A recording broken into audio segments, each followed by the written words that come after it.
ବର୍ତ୍ତମାନ ଆରଡ଼ି ଆଖଣ୍ଡଳୀ ମୁଡ଼ିକି ଆସିଛୁ ଭଦ୍ରକ ଜିଲ୍ଲା ଆରଡ଼ି ଆଉ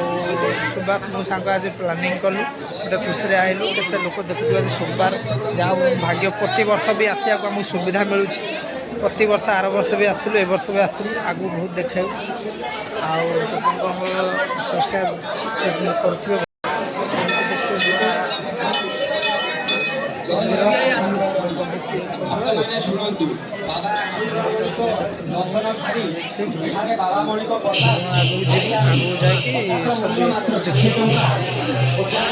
ଚାରିପଟ ବୁଲେଇକି ଆପଣଙ୍କୁ ଦେଖିବୁ ମନ୍ଦିର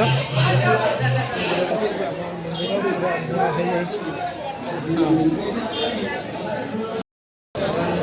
କାନ୍ଥର ଦେଖିବେ ସବୁ ନୂଆ ନୂଆ ଯିବେ ନୂଆ ଜିନିଷ ସବୁ ନୂଆ ଅବତାର ଶିବଙ୍କର ନୂଆ ନୂଆ ଦେବାମନ ଅବତାର ଏପଟେ ନୃସିଂହ ଅବତାର ଆରଡ଼ି ମନ୍ଦିର ଆସିଲେ ସବୁ ବାବାଙ୍କର ନୂଆ ନୂଆ ଅବତାର ଦେଖିବେ ବଢ଼ା ଅବତାର କୁମ୍ଭକର୍ଣ୍ଣ ଅବତାର ମତ୍ସ୍ୟ ଅବତାର ଏଠି ମଣିଙ୍କର ନିୟମ ବଳି ରହିଛି କେବେ ଆସି ହେଇଥିଲେ କେବେ ସବୁ ସାରିଥିଲେ ସବୁ ଡିଟେଲ୍ସ ଲେଖା ହେଇଛି କେବେ କେତେ ମସିହାରେ ଆସିଥିଲେ କେବେ ହେଲା କେବେ ଠାକୁର 1600 ମସିହାରୁ ଅଛି ଏଠି ପାଣି ଢଳାଯାଏ ମୂର୍ତ୍ତି ମନ୍ଦିର ପୁରା ଚକାଚକ ହେଇଯାଇଛି ସୋମବାର ବହୁତ ଲୋକ ଆସୁଛନ୍ତି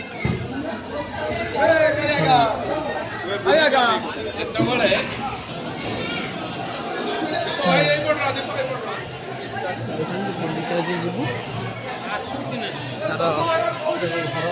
ଏସବୁ ଘର ଆଉ କିଛି ଜଣ ପରେ ଭାଙ୍ଗିଯିବ ଆଉ କିଛି କେତେ ଦିନ ପରେ ଭାଙ୍ଗିଯିବ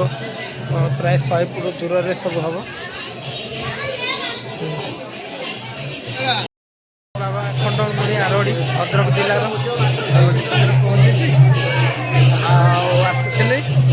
ମନ୍ଦିର ଦେଖୁଛି ସୋମବାର ଶହ ଲୋକ ସବୁ ବର୍ଷ ଯାଉ ବାବାଙ୍କ ଭାଗ୍ୟରେ ଆଖଣ୍ଡଳମଣି ସବୁ ବର୍ଷ ଆସିବାକୁ ପଡ଼ୁଛି କହିଲା ପୁଣି ଆର ବର୍ଷ ଆସିବୁ ଏଇ ଟାଇମ୍ରେ ଜାଗର ବେଳକୁ ଆସିବୁ ପାଣି ନେଇକି ବି ଆସିବାର ପ୍ରୋଗ୍ରାମ୍ ଅଛି ମାନେ ବି ଆସିବେ ନିଜ ମନର କଥା ଏଇ ଦୃଶ୍ୟ ମୁଁ ଆଗରେ କହିବି ସବୁବେଳେ ଅଛି ବହୁତ ଆଗରୁ ଲୋକମାନେ ଭିଡ଼ିଓ କରିପାରୁନଥିଲେ ଏବେ ଫଟୋ ଭିଡ଼ିଓ ସବୁ ହେଇଯାଇଛି ମନ୍ଦିର ଚାରିପଟ ଆପଣଙ୍କର ସବୁ ରାହୁ କେତୁ ସପ୍ତଗ୍ରହର ସବୁ ଦେଖିବେ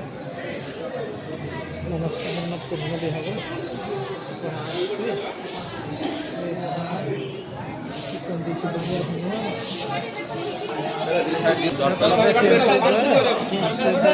ଏଇଠି ଗୋଟେ ଫଟୋ ଉଠା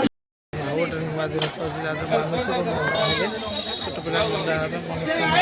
ଜାଗାରେ ପିନ୍ଧିବାକୁ ପଡ଼ିଥାଏ ଯେଉଁମାନେ ପକେଇବା ପାଇଁ ଆସିବେ ପକେଇ ପାରିବେ କିଛି ଅସୁବିଧା ନାହିଁ ପୋଖରୀରେ ବି ଗାଧେଇବେ ଆଖଣ୍ଡଳମଣିରେ ଗୋଟେ ନୂଆ ମନ୍ଦିର ହେଇଛି ଏ ବର୍ଷ ଦେଖିବେ ଉଦ୍ଘାଟନ ହେଇନି ହେବାକୁ ଯାଉଛି ଏଇ ଶିବ ମୂର୍ତ୍ତି ଦେଖିବେ 100 ଫୁଟର ଶିବ ମୂର୍ତ୍ତି ଦେଖିବେ ପାର୍କ ହେଇଛି କାମ ବି ଚାଲିଛି ଆପଣମାନେ ଆସିବେ ଦେଖିବେ ଭଦ୍ରକ ଆରଡ଼ି ଟେମ୍ପୁଲ ପାଖରେ ପୋଖରୀ ସାମ୍ନାରେ ପୁରା ଆଗରୁ ନଥିଲା ଏ ବର୍ଷ ହେଲା ହେଇଛି ଦେଖିବେ ନୂଆ କରିବେ ଫଟୋ ଉଠାଇବେ ଆଉ ଅଳ୍ପ ଦିନ ମୁଁ ଯାହା ବୁଝୁଥିଲି ଛାଡ଼ୁନାହାନ୍ତି ଭିତରକୁ ଆଉ ଅଳ୍ପ ଦିନ ଉଦ୍ଘାଟନ ହେବ ମନ୍ଦିର ଉଦ୍ଘାଟନ କଲା ପରେ ଜାଗର ପୂର୍ବରୁ ହେଇଯିବ ନମସ୍କାର